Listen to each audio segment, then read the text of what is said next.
Perkenalkan, nama saya Viva Juranasution. Saya murid dari kelas 11 IPA 3. Di sini saya akan mempresentasikan materi saya tentang bab 2, yaitu sistem dinamika demokrasi Pancasila di Indonesia. Sistem dan dinamika demokrasi Pancasila. Demokrasi berasal dari dua kata, yaitu demos dan kratos.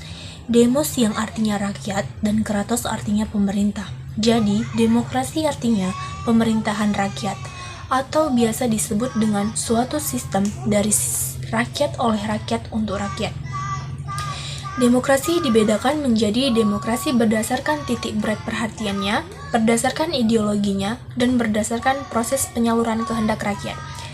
Demokrasi berdasarkan titik berat perhatiannya terdiri atas demokrasi formal, yaitu demokrasi yang menjunjung tinggi persamaan bidang politik tanpa disertai upaya untuk menghilangkan kesenjangan bidang ekonomi.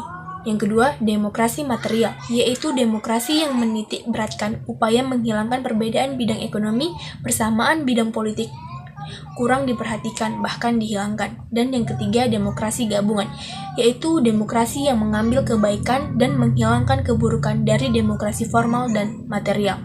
Demokrasi berdasarkan ideologinya terdiri atas demokrasi liberal, yaitu demokrasi yang didasarkan kebebasan atau individualisme, dan demokrasi rakyat, yaitu demokrasi yang didasarkan pada paham Marxisme atau komunisme. Dan demokrasi berdasarkan proses penyaluran kehendak rakyat terdiri atas demokrasi langsung dan tidak langsung. Demokrasi langsung yaitu demokrasi yang mengikut sertakan warganya dalam permusyawaratan untuk menentukan kebijakan umum negara atau undang-undang secara langsung dan tidak langsung.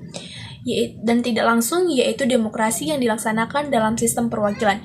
Demokrasi mempunyai prinsip-prinsip, yaitu 1. Negara berdasarkan konstitusi. Yang kedua, jaminan hak asasi manusia. Yang ketiga, kebebasan berpendapat. Yang keempat, pergantian kekuasaan secara berkala. Yang kelima, adanya peradilan bebas dan tidak memihak. Yang keenam, penegakan hukum dan persamaan kedudukan di setiap warga negara di depan hukum. Yang ketujuh, jaminan kebebasan pers. Demokrasi Pancasila mengandung nilai moral yang bersumber dari Pancasila. Yang pertama, persamaan bagi seluruh rakyat Indonesia. 2. Keseimbangan antara hak dan kewajiban. 3. Pelaksanaan kebebasan yang dipertanggungjawabkan secara moral kepada Tuhan Yang Maha Esa. Keempat, mewujudkan rasa keadilan sosial. Yang kelima, mengambil keputusan dengan musyawarah mufakat. Yang keenam, mengutamakan persatuan nasional dan kekeluargaan. Yang ketujuh, menjunjung tinggi tujuan dan cita-cita nasional.